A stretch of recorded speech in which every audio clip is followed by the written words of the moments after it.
Hello everyone, I am Someshri Das. Welcome you all to the Rural Agriculture Work Experience Program conducted by our University Mahatma Phule कृषि विद्यापीठ Rahuri. So friends, आज मैं आपको मिलवाने वाली हूँ एक ऐसे सफल किसान से जो कि अपने खेत में एरोमेटिक प्लांट्स को उगा के सफलता प्राप्त किए हैं। तो चलिए ज़्यादा देर ना करते हुए उनसे इसके बारे में पूरी जानकारी लेते हैं।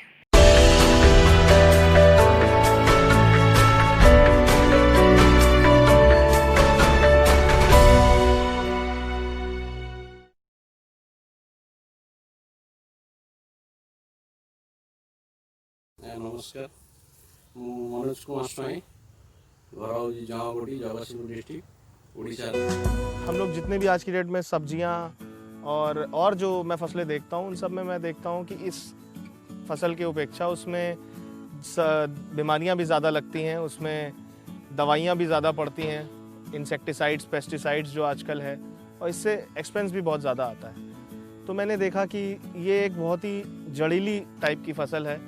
इसमें ज़्यादा पानी की भी ज़रूरत नहीं रहती है और ज़्यादा आपको कोई बीमारियां भी नहीं लगती। ज़्यादा क्या, अब इनफैक्ट कोई बीमारी नहीं लगती। आज तक हम लोगों ने कोई इस पर स्प्रे नहीं किया है।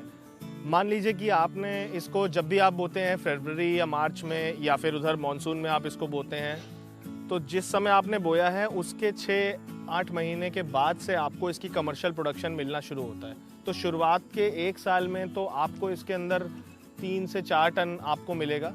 तो मान लीजिए हमने इसकी 8 महीने बाद हमने कटाई की। अब हमने इसकी कटाई की, आपने सितंबर में बोने के बाद आपने मार्च में इसकी कटाई करी, तो हम लोग इसकी जो कटाई करते हैं उसका हमारा 10 दिन पहले हम लोग पानी लगाना उसमें बंद कर देते हैं। तो उससे हमारा तेल के अंदर जो परसेंटेज है, जो तेल की रिकवरी है, वो भी बढ़ जाती है। तो इसके अंदर हमारा माल वहाँ से कटाई हम लोग शुरू करवा देते हैं।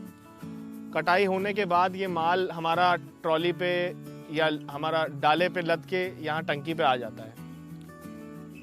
यहाँ पे लद के आने के बाद इस माल को हम लोग, लेमन ग्रास को हम लोग टंकी के अंदर डलवाते हैं और इसके अंदर ये बहुत ही अच्छे से एकदम गांच के भरा जाता है, जिसे कहते हैं बहुत ही टाइटली पैक्ड भरा जाता है।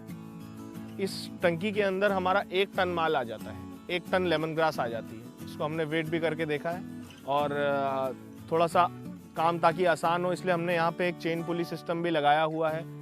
इसमें क्या होता है कि जब माल गर्म होता है तो निकालने में इसमें बहुत ज़्यादा दिक्कत होती है माल को।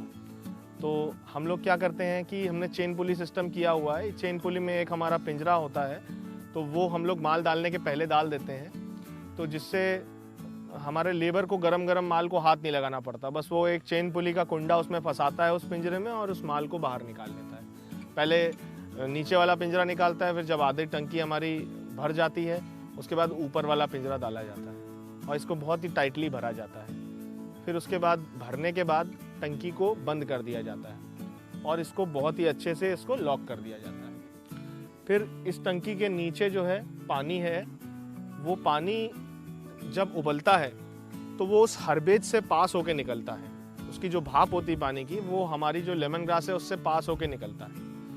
जब हमारी जो भाप जो पास होती है उस लेमन ग्रास से, तो वो उसका सारा तेल खींचते हुए निकलती है ऊपर, और जब वो ऊपर आती है, जब भाप बनती है, इस टंकी में प्रेशर बनता है, तो हमने एक पाइप्स के माध्यम से इसको एक कंडेंसर में इस भाप को ले लेते हैं। तो कंडेंसर में जब हम इस भाप को लेते हैं तो हमारी उसी भाप को हम ठंडा करते हैं, और भाप को ठंडा करने के बाद, भाप अगर आप ठंडा करेंगे तो पानी ही निकलेगा।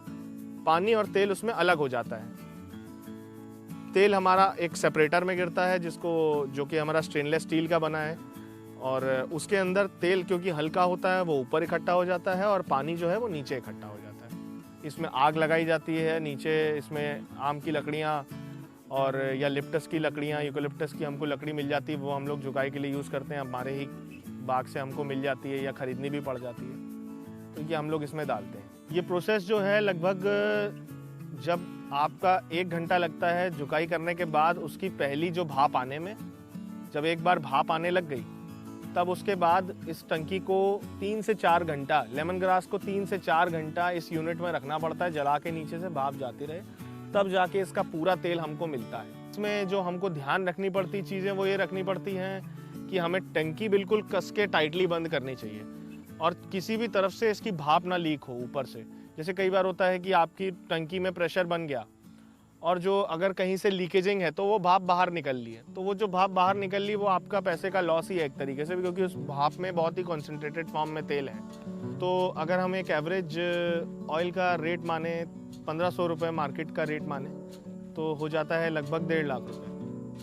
अगर हम लोग इसमें खर्चे अलग कर लें तो पर केजी हमारे ऑयल की कॉस्ट हमको पड़ जाती है, सारे खर्चे अगर हम लोग ले लें तो 600 से 700 रुपये हम लोग मान सकते हैं, जिसमें हमने लैंड का रेंट, हमने पानी लगाना, लेबर, लॉजिस्टिक्स पूरा यहाँ से वहाँ तक लेमन ग्रास को छोड़ना और टंकी की झुकाई, उसमें लगने वाला फ्यूल, हम एक 600 रुपये का अगर हम अपना भी मैनेजमेंट, हमने उसमें अपनी भी सैलरी जोड़ी हुई है। कई बार होता है कि किसान अपनी जो मेहनत कर रहे हैं अपने आप को ही सैलरी नहीं देता, तो हम अपना भी थोड़ा बहुत मैनेजमेंट जोड़ें तो हमको जो तेल की कॉस्टिंग आ जाती है करीब 600 रुपये आ जाती है। और अगर हम लोग देखें तो 900 रुपये, 800 से 900 रुपये मान सकते हैं। सो फ्रेंड्स, अगर आपको ये वीडियो अच्छा लगा इसको लाइक एंड शेयर कीजिए। धन्यवाद।